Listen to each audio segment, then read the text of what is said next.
diz o seguinte: o ancião, a senhora eleita e a seus filhos, aos quais amo na verdade, e não somente eu, mas também todos os que têm conhecido a verdade, por amor da verdade que está em nós e para sempre estará conosco. A graça, a misericórdia, a paz da parte de Deus Pai e da do Senhor Jesus Cristo, o Filho do Pai, sejam convosco na verdade e no amor. Muito me alegro por achar que alguns de teus filhos andam na verdade, assim como temos recebido o mandamento do Pai. E agora, Senhora, rogo-te, não como escreveste um novo mandamento, mas aquele mesmo que desde o princípio tivemos, que amemos uns aos outros. E o amor é este, que andemos segundo os mandamentos. Este é o mandamento que já vos deste, desde o princípio ouviste, que andeis nele. Porque já muitos enganadores entraram no mundo, os quais não confessam que Jesus veio em carne. Esse tal é o enganador e o anticristo. Olhai por vós mesmos, para que não percamos o que temos ganhado, antes recebamos o inteiro galardão. Todo aquele que prevarica e não persevera na doutrina de Cristo, não tem a Deus. Quem persevera na doutrina de Cristo, esse tem tanto o Pai como o Filho. Se alguém vem ter convosco e não traz esta doutrina, não recebais em casa, nem tampouco o saudeis, porque quem o saúda tem parte nas suas más obras. Tendo muito que vos escrever-vos, não quis fazê-lo com papel e tinta, mas espero em ter convosco e falar de boca a boca, para que o nosso gozo seja cumprido. Sauda-te os filhos da tua irmã, a eleita. Amém. Pai eterno, nos ensina a tua palavra, Senhor, nos enche com teu Espírito, com a tua graça. Senhor, faça essa palavra ser praticada em nossos corações e dá-nos sabedoria para discernir, Pai, no nome de Jesus. Amém. E graças a Deus, os irmãos podem sentar adorando a Jesus. Meus irmãos, nós viemos de uma série de mensagens com o nosso irmão Neidson sobre 1 João, e ele vai, terça-feira que vem, falar sobre 3 João, e aí antecipadamente, desde o ano passado, ele comunicou que não ia poder estar aqui, e nós vamos refletir sobre 2 João. Mas os irmãos entendem, irmãos, que desde todos os capítulos, João tem aquela missão pastoral. A primeira, a segunda e a terceira epístola de João são epístolas de um pastor. Se o irmão lê o Evangelho é um serviço de um evangelista. E qual que é a diferença de um evangelista para um pastor? Todos trabalham para Cristo, mas o evangelista tem a missão de apresentar a Jesus Cristo como Salvador e convencer com que as pessoas cheguem a Cristo. E o pastor tem a função de manter essas pessoas em Cristo Jesus, ensinar essas pessoas em Cristo Jesus. Todo cristão, irmãos, em alguma propriedade, em alguma porcentagem, deve ser um evangelista e um pastor. Nós devemos pregar o evangelho e nós devemos cuidar das pessoas que nós ganhamos para Cristo, independente dos nomes, dos cargos que nós temos. Então, irmãos, o apóstolo vai continuar cuidando da igreja, protegendo a igreja de certas heresias, de certos comportamentos que não eram condizentes com a prática cristã, que não eram comuns com a prática da igreja. Irmãos, ouvindo o pastor pregar sobre essa carta, desde o início da vida cristã, desde o primeiro século até hoje, nós sempre enfrentamos inimigos contra a mensagem de Cristo. Sempre enfrentamos inimigos contra a mensagem de Cristo. E não é hoje que vai acabar, e não é amanhã, só vai acabar quando Jesus voltar. Não tem jeito. E aí o apóstolo começa escrevendo assim, o ancião, a senhora eleita e os seus filhos, ao qual amo na verdade, não somente eu, mas também todos os que têm conhecido a verdade. O irmão, O termo ancião aqui pode ser traduzido tranquilamente como presbítero. Anciãos, presbíteros são sinônimos no primeiro século. É tanto que o apóstolo Paulo o apóstolo Pedro se chamava o presbítero. Nós vimos em 2 Coríntios. Em 3 João, o apóstolo João também se chama de presbítero. Os irmãos da Cristã do Brasil usam o termo ancião, porque eles dizem que não tem pastor, mas se eles lessem mais um pouquinho, dava na mesma coisa. Ancião, presbítero, pastorado é a mesma coisa. E ele escreve a essa certa senhora. Existem 3 opções para ser o nome essa senhora. Essa senhora tem 3 interpretações. A primeira interpretação é uma senhora mesmo, né, que teve os seus filhos criados na fé. A segunda interpretação é que eleita é um nome comum na época do grego, Kyria. Então a senhora Kyria dá um nome para alguém. E a interpretação que a gente mais crê é o seguinte: o apóstolo João está escrevendo para uma igreja, e ao invés de tratar a igreja por igreja, trata pelo nome de senhora. E deve todo o respeito, irmãos. Hoje nós vivemos numa época de tanta banalização da igreja de Cristo, que nós esquecemos que a igreja de Cristo, ela é... Quem é a igreja de Cristo, irmãos?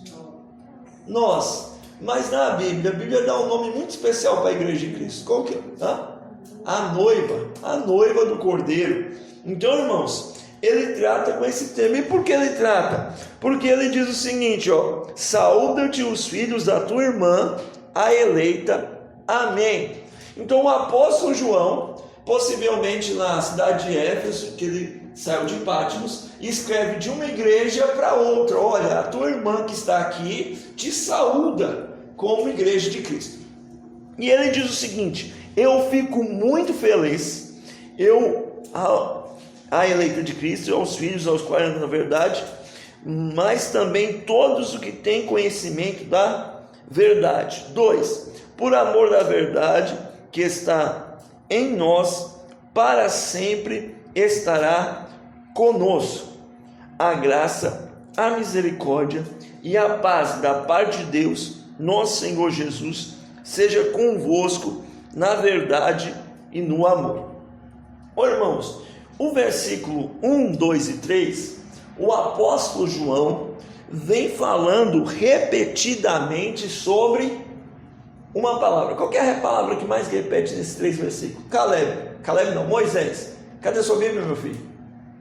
Aqui, vamos lá. Qual que é a palavra que repete muito nesses 3 versículos? No 1, 2 e no 3. Qual que é a palavra que repete demais? Tem uma palavra que repete muito aí. Qual que é? Vamos ver, irmãos. Que qual é essa palavra que os irmãos acham que repete bastante? Nos 3 versículos ela aparece.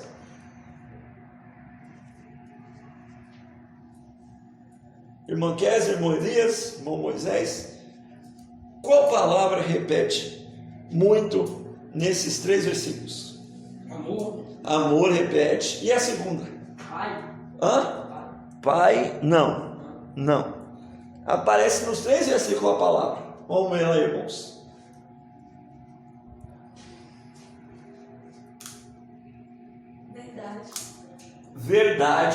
Verdade se repete nos 3 versículos, sim ou não? Sim. Deixa eu explicar uma coisa para os irmãos.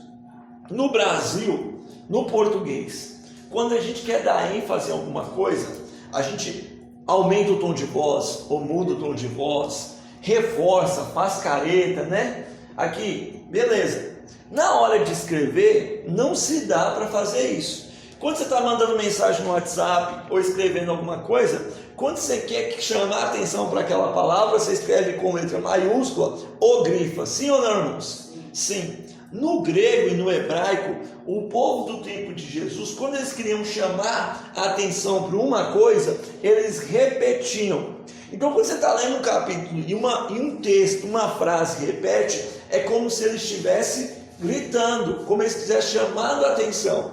Então o apóstolo está chamando a atenção, porque assim, eu amo os quais amo na verdade, os quais todos também conhecem a verdade, por amor da verdade, sejam convosco na verdade e no amor. O apóstolo estava enfatizando a verdade, irmãos, a verdade.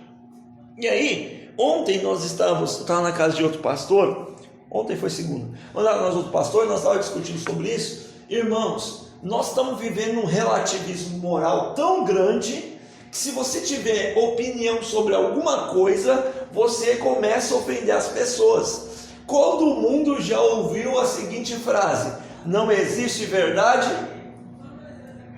Não existe verdade absoluta, toda verdade é relativa, depende do ponto de vista, é ou não é? Nós já ouvimos isso. Isso é verdade até certo ponto, mas existem algumas coisas, irmãos, que são inegociáveis, e o apóstolo vai falar sobre a verdade. Que verdade é essa que ele tanto fala? O Evangelho. O Evangelho. Ô, irmãos, não vai precisar muito para a gente ser perseguido atualmente não, irmãos. A perseguição vai ser diferente, mas é só a gente dizer assim, ó, essa igreja não faz casamento homossexual. Irmãos, irmãos, eu vi na Inglaterra, teve um pessoal que pagou caro, porque a pessoa escreveu no carro assim, ó, sabe essas propagandas de ônibus? Um pastor pagou para colocar a propaganda de ônibus e colocou: só existe salvação em Cristo. Ele pagou do dinheiro dele, igual a gente paga para fazer propaganda de... Os irmãos já viram no fundo do ônibus que a gente conhece propaganda? A gente não, um pouco conhece propaganda. Já viu? Então, só existe salvação em Cristo. Ele foi processado, um pessoal juntou muito dinheiro e pagou vários ônibus para colocar todas as religiões levam a Deus, tudo, só por causa de uma verdade simples. Uma verdade simples, irmãos. Então, irmãos, o apóstolo está falando que ama a todos que andam na verdade. Na verdade. E aí, todo o tema, irmãos, vai recorrer em cima dessa verdade, que é Não. Qual que é a verdade? O Evangelho. A verdade é o Evangelho, irmãos. A verdade é o Evangelho. Olha, irmãos, nós podemos negociar qualquer coisa. A gente pode negociar se o irmão é de um partido político ou de outro, de um time ou de outro, se o irmão gosta de salada ou gosta de lasanha, se o irmão...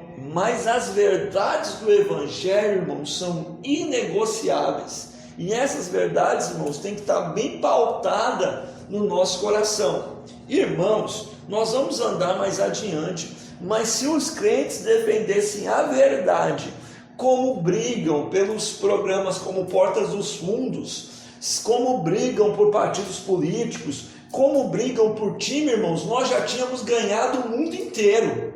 Se posicionar contra isso é errado? Não é errado não. Mas se nós brigássemos, irmãos, como nós brigássemos pelo Evangelho, o mundo todo talvez não seria salvo, porque tem credulidade, mas muita gente teria sido salvo. Os irmãos estão entendendo? Amém. Versículo 4. Versículo 4 eu acho ele muito especial para mim, porque diz o seguinte: muito me alegro por achar que alguns dos teus filhos andam na verdade, assim como temos recebido o mandamento do Pai. Eu vim de São Paulo para cá, irmãos, em 2004. Em 2004 eu vim de São Paulo para cá, batizei.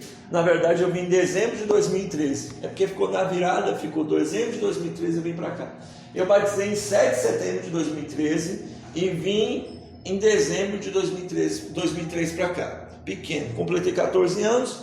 Em 2009 eu tive a oportunidade de voltar em São Paulo, depois de 5 anos eu consegui voltar em São Paulo, e uma das coisas que eu fiz foi visitar a igreja que eu congregava. A última vez que eu fui em São Paulo, eu fui lá visitar o pastor que me batizou, ele estava doente de saúde, a gente conversou muito, e aí quando eu encontrei o pastor, fui na igreja dele, ele leu o seguinte versículo, né? Muito me alegro de ver que um dos meus filhos permanece na verdade, como recebeu o mandamento do Pai. Ô irmãos, hoje em dia, irmãos, o trem está bagunçado, mas não existe nada que alegre mais o coração de um pastor ou de um outro cristão em saber que o seu irmão continua andando na verdade. Ô irmãos, nós oramos e pedimos realizações no mundo, sim, nós temos sim, mas o mais importante, irmãos, é saber que o irmão continua andando na verdade. Esses dias não, ano passado, né, nós estamos em 2020. Que mês que foi que os meninos foram lá em casa? Leandro, Gugu. Não, que mês mais ou menos? Foi mais ou menos mês de julho para agosto. Julho para agosto, uns amigos bem novos, a gente sempre foi adolescente junto, foi em casa, todo mundo crente, mas você faz a retrospectiva e é tão ruim você ver, irmãos, muitas pessoas que começaram com a gente, hoje estão no mundo. Isso é triste. E não quer saber se a pessoa tem um cargo na igreja ou não, é saber que a pessoa não está mais servindo a Cristo, abandonou, vive uma vida dissoluta. Isso é triste. O apóstolo fica muito feliz em saber que na igreja, para quem ele está escrevendo, tem pessoas que são firmadas na verdade. Na verdade. Ô irmãos, a coisa mais importante que nós temos que guardar é a verdade. A palavra do Senhor diz no versículo 5 assim, ó: e agora, Senhora, rogo-te, não como escrevendo um novo mandamento, mas aquele mesmo mandamento que desde o princípio tivemos, que amemos uns aos outros. E ele explica no versículo 6, e a caridade é essa, que andemos segundo os seus mandamentos. Este é o mandamento, como já desde o princípio ouvistes, que andeis nele. Irmãos, o apóstolo diz o seguinte: olha, eu não quero, irmãos, eu não quero que vocês vivam outros mandamentos. Eu quero que vocês obedeçam o primeiro mandamento. E qual que é o mandamento? É: amemos uns aos outros. Só que hoje em dia a palavra amor está relativizada. É ou não é? Moço, uma vez nós entramos numa discussão e a pessoa disse: não, eu não acredito que um Deus tão amoroso vai jogar os seus filhos no inferno. Não dá para acreditar. Se Deus é amor, como é que as pessoas vão ser jogadas no inferno? Hoje em dia nós temos uma geração, os meninos são criados na igreja, não vão passar por isso. Deus vai me dar sabedoria para criar os meus filhos. O irmão Elias criou os deles, certo? Mas nós estamos vivendo direto. O cara pega o carro, atropela a pessoa, mata a pessoa, e o pai vai com a fiança e tira o menino. Ah não, mas isso é gente rico. Então vai na escola da periferia, o menino apronta todas na escola, a professora manda advertência. Eu já vi isso. A mãe vai na escola e fala assim: você não sabe que eu trabalho não? Irmão Elias, você acha que eu tenho tempo para vir na escola ver coisa de menino? Isso é você que tem que resolver. Um amor leniente, que cede, que... Não, irmãos, o amor de Cristo não é assim não. O amor de Cristo tem regras. E diz o seguinte: se você quer amar de verdade, você deve seguir os mandamentos de Deus. Oh, irmãos, se a gente dá uma passada rápida pelos 10 mandamentos, já é uma prova de amor muito grande. Vamos lá? Você honra teu Deus sobre todas as coisas, ama a Deus, não terás outros ídolos, amor a Deus, não farás imagem de escultura, amor a Deus. Terceiro mandamento: guarda o sábado para santificá-lo, amor a si próprio, para você se cuidar, né, irmãos? O do sábado a gente estuda com profundidade todo dia. Honra teu pai e a tua mãe, amor aos pais, né? Porque vai ser abençoado sobre a terra. Mandamento 5, vamos para o capítulo 20 de Êxodo, porque eu não lembro todos de cor, mas nós vamos ver. Êxodo capítulo 20, irmãos. Nós vamos ver, irmãos, que só isso aqui é uma prova de amor muito grande. E se a sociedade, no mínimo, andasse segundo esses mandamentos, nós já teríamos muita coisa na presença do Senhor. Vamos lá, os 3 primeiros eu já falei. Êxodo 20, versículo 12 em diante. Olha lá: honra teu pai e tua mãe, para que se prolongue os teus dias na terra que o Senhor te dá. Irmãos, primeiro é o amor aos pais e a si mesmo. Versículo 13: não matarás, amor ao próximo.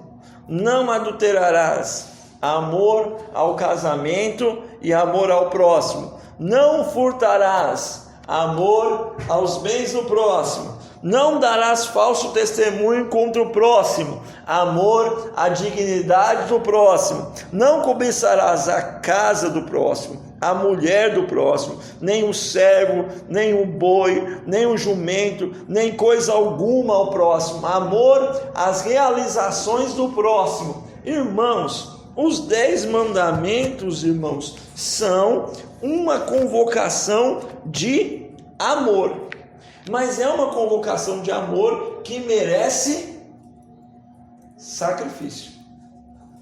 Quer ver outra coisa, irmãos? 1 Coríntios, capítulo 13. 1 Coríntios, capítulo 13.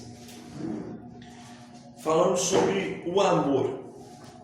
O amor bíblico, né? O amor bíblico.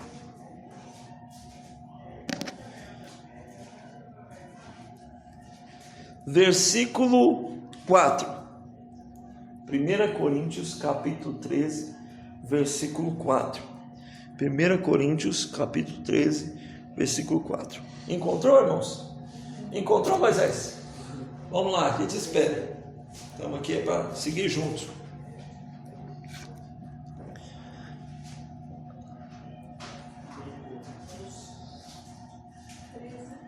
Primeira Coríntios, capítulo 13, versículo 4.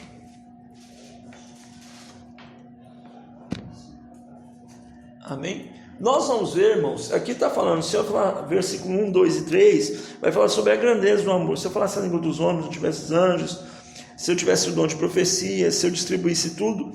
Agora vamos para a essência do amor cristão. O amor cristão é a caridade, que é o amor, é sofredora, é benigna, não é invejosa.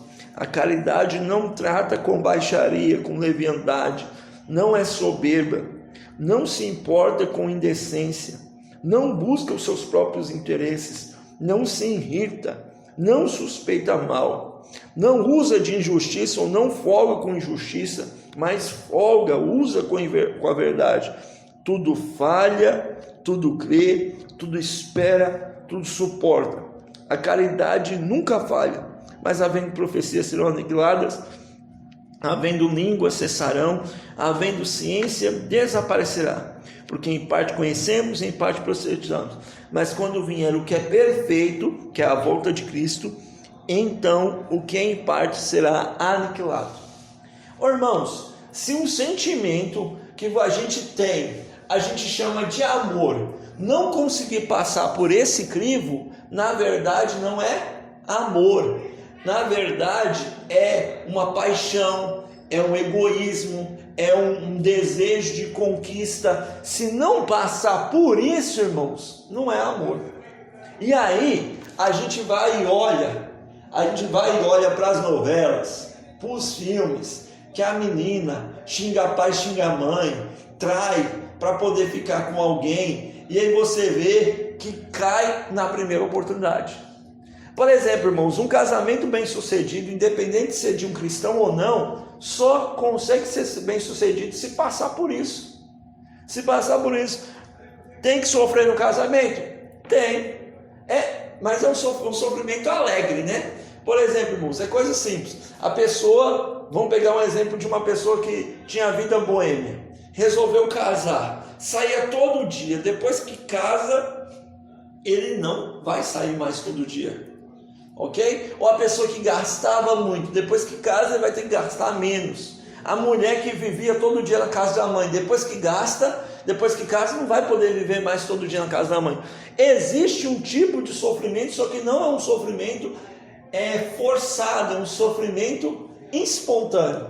E isso que é um amor verdadeiro, irmãos. Amor verdadeiro. Quando foge disso, irmãos, foge do que é amor segundo a Bíblia. Foge que é amor segundo a Bíblia.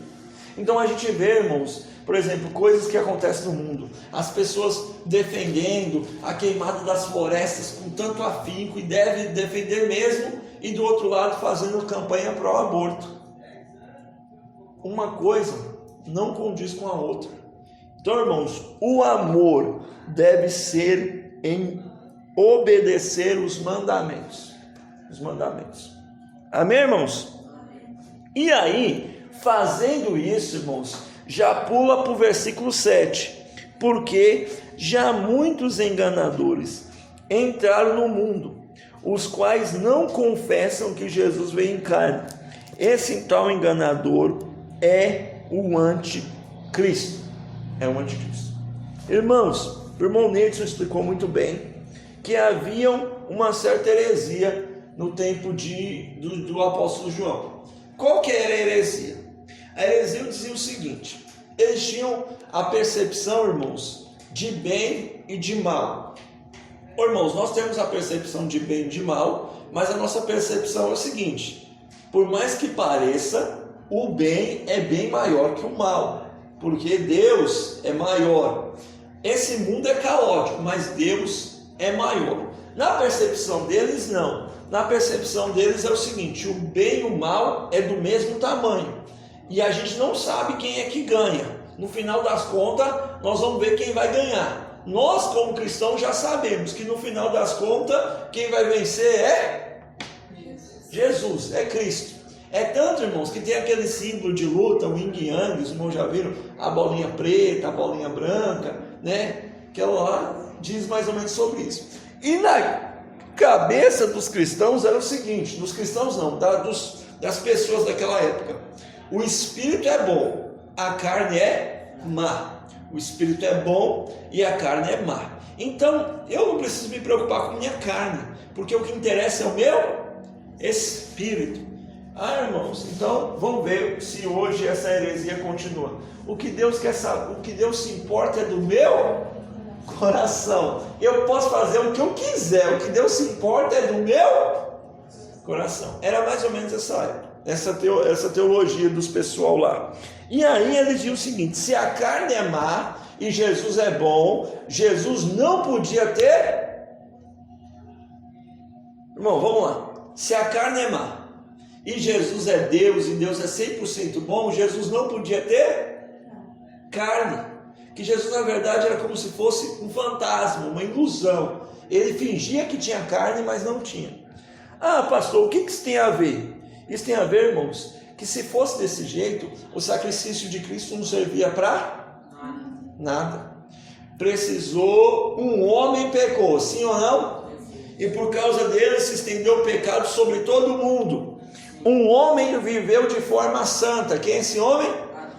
Não, de forma santa, Jesus. E a santidade dele se estendeu de a todo mundo. Irmãos, Jesus está lá no céu em corpo, glorificado, sentado à destra de Deus. Assim, irmãos, Deus não precisa disso, mas ele fez isso para provar que Jesus é a fechadura, é a chave que abre a porta do céu. Jesus é o primeiro homem que está no céu, e ele valida que todos que sejam parecidos com ele cheguem ao céu também. Então, quando a gente fala que Jesus não veio em carne, a gente fala assim: Jesus não veio em carne, ele não morreu pelos nossos pecados. Se ele não morreu pelos nossos pecados, o pecado de Adão não atrapalha todo mundo, e aí o evangelho todo vira uma bagunça.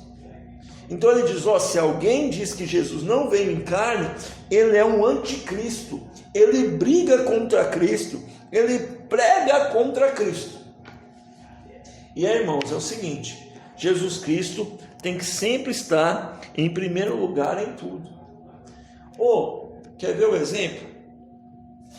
E aí a gente vê algumas religiões que falam sobre Jesus. Por exemplo, Jesus é mencionado, muito bem mencionado no islamismo.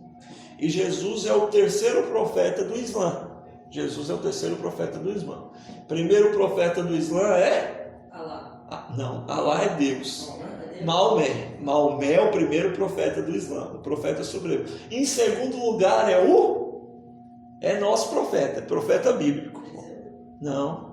Vamos ver quem acerta? Não. O segundo profeta é Moisés, por causa das leis. O terceiro profeta é Jesus. Aí eles falam: paz sobre o nome dele. Só que tem um detalhe: para eles Jesus não morreu na cruz.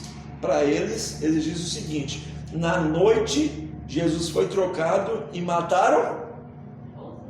Vamos ver quem acerta? Judas. Segundo eles, Judas traiu, o negócio é sangue a fogo. Jesus traiu, então eles fizeram um esquema lá, tá no livro deles, irmãos, tá? Jesus foi.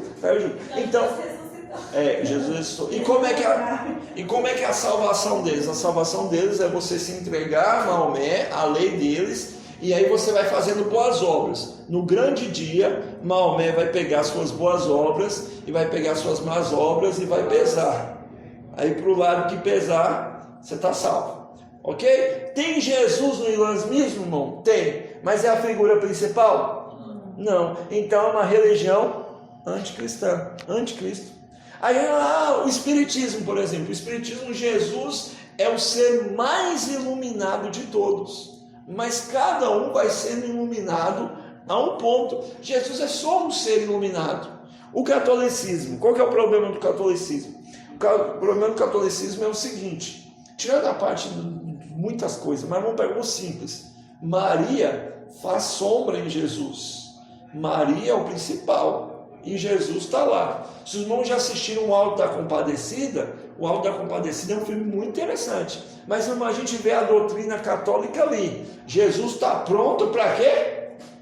Quem lembra do final do filme? Condenar todo mundo. Se os irmãos prestarem atenção no final do filme, Jesus está lá para condenar todo mundo. Todo mundo vai para o inferno por conta de Jesus.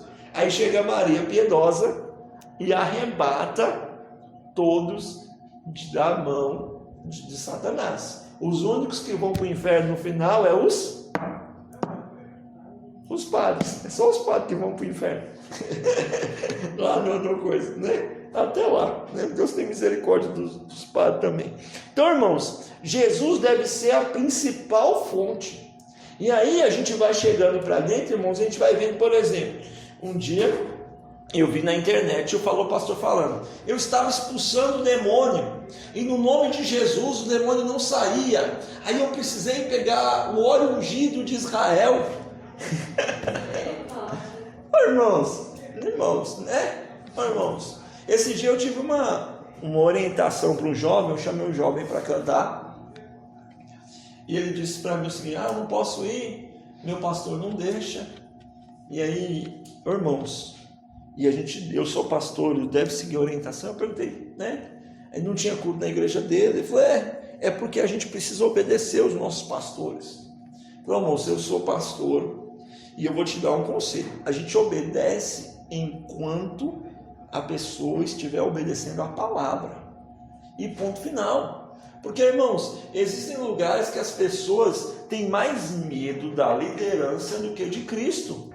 Tem pessoas que têm mais medo de quebrar uma campanha do que de Cristo. E isso, irmãos, fere a palavra do Senhor. Eu dei aula para uma moça que ela estava desviada. Aí o que era o detalhe? Ela queria ir numa igreja e a mãe dela queria que ela fosse para a igreja dela. E aí quando ela começava a ir para a igreja, para voltar para os caminhos do Senhor, a mãe dela botava muita dificuldade, porque a mãe dela não queria ela salva em outra igreja, ela queria salva na igreja dela. E aí a mulher preferia que ela estivesse no mundo do que congregando em outro lugar. E aí, irmãos, a gente tem que tomar muito cuidado para a gente não colocar outra coisa no lugar de Cristo, porque senão nós estamos virando pequenos anticristos. Amém, irmãos? E aí o versículo 8 diz, olhai por vós mesmos, para que não percamos o que tenho ganhado, antes que recebemos o inteiro galardão. E aí, irmãos, o evangelho, diferente do que muita gente fala, o evangelho é uma religião que faz sempre a gente olhar para nós mesmos. Preciso de vários versículos para citar, mas na Santa Ceia a gente sempre lê o texto. E o que o texto diz? O pastor deve examinar a cada um e dizer quem deve cear. Examine-se, pois o homem a si mesmo. Então beba desse cálice. Jesus diz o seguinte, ei, antes de tirar o cisco do olho do seu irmão, tirar a trave do seu olho, examinar. Duas pessoas estavam orando no templo, o fariseu e o publicano. O fariseu dizia, Senhor, eu não sou igual aos demais homens para fora. Eu dou meu dízimo, eu jejuo 2 vezes por dia, Deus seja louvado, tal. E o publicano orava como? Sem ter coragem de olhar para o céu, batia no peito e dizia: tem misericórdia de mim, que sou pecador. O Evangelho, irmãos, é uma autorreflexão. E a Bíblia está aqui para mostrar o quanto nós precisamos olhar para nós mesmos. Olhar para nós mesmos. Olha, dificilmente a gente consegue ajudar uma pessoa que, quando você convida a pessoa a olhar para si mesma, ele fala assim: vem cá, você não está vendo o pastor Lucas lá, não? Como é que você vem falar comigo se o pastor Lucas anda desse jeito? Vem cá, você não está vendo a irmã Kézia, não? Essa pessoa raramente vai fazer o Evangelho funcionar na vida dele, porque ele está disposto sempre a olhar para os outros e nunca olhar para si. Olhar para si. E a gente é craque em fazer isso. A gente aprendeu de Adão. Deus foi Eva. Eva foi a cobra não tinha ninguém para pôr a culpa. E aí é isso, irmãos. Então nós devemos olhar para nós mesmos, para que nós não percamos a nossa salvação. Versículo 9: todo aquele que prevarica e não perseverar na doutrina de Cristo não tem a Deus. Quem perseverar na doutrina de Cristo, esse tem tanto o Pai quanto o Filho. Se alguém vem ter convosco e não traz essa doutrina, não recebais em casa, nem tampouco o saudeis. Isso aqui eu vou explicar daqui a pouco. Irmãos, é um crivo muito simples. Como saber se a pessoa serve a Cristo? Existe, irmão, fraqueza, e existe, irmão, a falta de vontade de acertar. Mas vamos lá, irmãos, com o passar do tempo você descobre, não são os dons, não são a fala bonita, não é a elegância, o porte, é quem persevera até o fim. Quem persevera até o fim. É por isso, irmãos, que anteriormente se demorava tanto tempo para se constituir pastores. Levava-se tempo, porque esperava a pessoa ver se perseverava. Hoje em dia a pessoa aceita Jesus Cristo hoje, não que a pessoa tem que trabalhar para Cristo mesmo, mas daqui 2 meses a pessoa já está como pastor, como dirigente, e aí nem sabe se a pessoa vai perseverar ainda, irmãos. Aquele que persevera até o fim será salvo. Perseverar na doutrina de Cristo. E aí, irmãos, perseverar na doutrina de Cristo é você, nós já aprendemos isso, é você lutar cada dia. Às vezes você perde, às vezes você ganha, mas você nunca se entrega.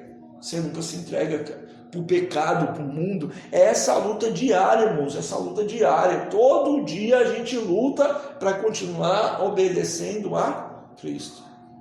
Eu já vi pessoas, irmãos, com dons e talentos fantásticos, estão fora da presença do Senhor, e eu rogo ao Senhor que eles voltem a tempo para se encontrar com Cristo, porque é perseverança, irmãos. E perseverança, irmãos, não é emoção, perseverança não é um sentimento, perseverança é decisão. Ninguém, irmãos, é igual academia, ninguém vai malhar feliz.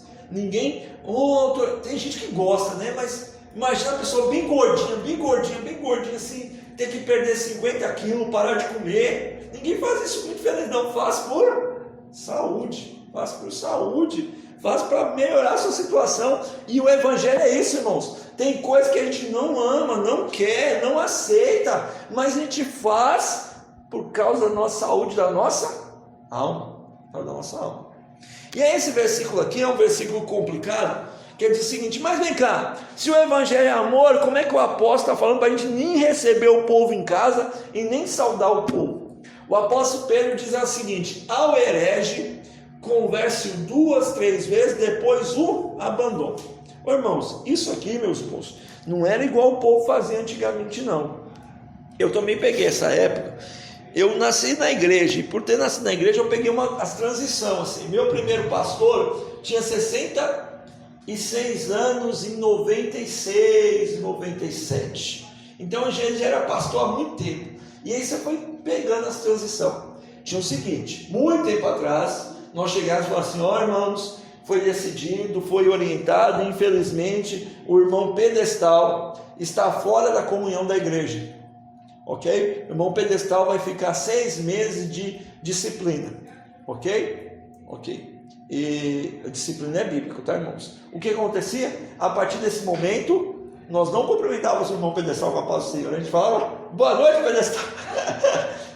Eu não sei se os irmãos pegou, mas era assim. Estava certo? Claro que não, irmãos. Tem que disciplinar, claro que tem que disciplinar. A disciplina é bíblica, está lá em Mateus capítulo 18. Mas não é esse tipo de irmão que a gente não sauda. Não. O que o apóstolo está querendo dizer é o seguinte, irmãos. As igrejas no primeiro século eram feitas nas casas. Os cultos eram nas casas. Era comum as pessoas se converterem e quebrarem a parede da casa para emendar uma casa na outra, para ir virando igreja. Essas casas aqui, irmãos, eram a casa de louvor, de adoração. Então não era para receber as pessoas no culto, no trabalho. E não é o fato da pessoa não entrar pela porta e botar correndo, não. O fato aqui é que você não deveria dar oportunidade para essas pessoas que estavam determinadas a não ensinar o evangelho de Cristo para falar. E aí, irmãos, é esse que é o sentido do texto. Não é uma exclusão social, não cumprimentar, não olhar na cara das pessoas. Não, irmãos, o evangelho não é isso. Mas a pessoa que está deliberadamente querendo ensinar contrário, ela não pode ter oportunidade. Na igreja, nas casas, no lugar. Não, irmão, não pode. É isso que o apóstolo está falando. E aí vem uma coisa aqui, irmãos. Nós não devemos, irmãos, dar vez, e esse fato aqui, a gente não pode, irmãos, incentivar o ministério de pessoas que não ensinam a palavra. Não ensinam a palavra. O que acontece aqui? Existem 2 tipos de pessoas que ensinam errado. Essas pessoas que ensinam errado porque não sabem, que aprendeu errado, ensina errado porque acha que é certo. E essas pessoas que sabem que é errado e ensina por proveito próprio. Conversando com outro pastor amigo meu, ele participou de um ministério que era bagunçado, e ele saiu de lá. E ele contou, Lucas, eu vi que estava na hora de eu sair, na hora que o presidente disse o seguinte, eu sei que eu vou pagar um preço alto quando eu me encontrar com Cristo, mas eu não vou mudar. Eu não vou mudar. Ô, irmãos, misericórdia, porque mudar não ia dar o dinheiro que ele precisava, sabe? Campanha da cadeira de R$100, que dava 200, 600, 800, R$1.200 aqui. Irmão Elias, orou nas cadeiras, falou, quem sentar na cadeira tem que dar um voto de R$1.000, porque eu passei a noite jejuando em cima dessa cadeira e é o trono da vitória, e faz aquele batedor todo que é o diabo que ensina as pessoas a fazer. E ele falou, está na hora de eu sair. Então, irmãos, é nesse sentido, porque a gente não deve saudar, porque nós teremos parte nas obras dele, ok? Irmãos, eu de uns 2 anos para cá, eu comecei a recusar algumas igrejas de pregar. Por quê? Porque eu entendi, irmãos, que chegando lá, eu não ia, com uma mensagem só, mudar o sistema da igreja, e na verdade eu ia endossar o trabalho que eu não concordava. Então, por exemplo, se a igreja tem muito esse negócio de superstição, muito esse negócio de flor ungida, tanta coisa ungida, o óleo sim, o óleo é bíblico, eu creio, leva, a gente ora, unge, as pessoas ungem a casa, mas essas coisas assim, irmãos, 7 voltas, uma vez eu fui na igreja que colocaram um véu enorme, e aí tinha que depois da campanha passar tocando o véu, e aí ficou um clima desagradável, porque eu não sabia que a campanha era desse jeito, acabou, eu fiquei sentado lá, e aí o pessoal passando, falou, você não vai? Não, eu não vou. Aí eu comecei a me negar a ir nesses lugares, mano. Irmã, mas você não pode negar de pregar a palavra, não. Eu não estou parando de pregar a palavra, mas eu estou me negando ter parte nessas obras. ter parte nessas obras. Então, irmãos, a gente deve ter isso dentro de nós. Se a igreja de Cristo fosse tão fervorosa em defender a lei de Cristo, como é fervorosa em pegar tantas coisas, como é fervorosa, dentro da igreja tem algumas picuinhas, os presbiterianos às vezes brigam com os batistas, os assembleanos da missão brigam com os assembleanos da Madureira, em São Paulo tem muito disso, e se a gente parasse com essas coisas, se pegar só na doutrina, irmãos, nós teremos menos falsos profetas e uma igreja muito mais saudável. É por isso, irmãos, que nós temos que sempre estudar a palavra de Deus, para que se alguma heresia cair ao nosso ouvido, nós sabemos discernir se é falso ou verdadeiro. Versículo 12, e essa é uma chave muito para o nosso século. Tendo muito que vos escrever, não quis fazê-lo com papel e tinta, mas espero ir ter convosco e falar de boca a boca, para que o nosso gozo se cumpra. Saúda-te os teus filhos, o filho da tua irmã, a eleita. Amém. Irmãos, esse versículo tem uma interpretação bem especial. Nada, irmãos, substitui o olho na cara. Nada substitui uma sentada e uma prosa. Nada substitui o contato físico. Fizeram uma campanha uma pesquisa nos Estados Unidos e descobriram que as pessoas que vivem mais tempo são as pessoas que têm a vida religiosa efetiva. Só que eles fizeram o seguinte: não adianta a pessoa ser um religioso em casa, a pessoa que assiste o culto todo dia na internet ou a missa na televisão, não. É a pessoa que vai à igreja, que vai ao seu estabelecimento. Fizeram várias religiões, irmãos. Irmãos, nada substitui o face a face. Irmãos, tem assuntos que não adianta mandar carta, não adianta mandar recado, é sentar e conversar. Tem o culto, irmãos, a mensagem pode ser muito boa na internet, é muito boa mesmo, tem coisa boa, tem coisa muito boa, mas nada substitui, irmãos, você chegar e vir à igreja, ajoelhar, ter o contato com os irmãos. O apóstolo João podia escrever um montão de coisas, mas disse: olha, tem coisa que eu preciso chegar e ouvir falar, porque o WhatsApp, irmãos, Facebook não demonstra a emoção das palavras, a gente não consegue saber o que a pessoa está querendo dizer, né? Existe um texto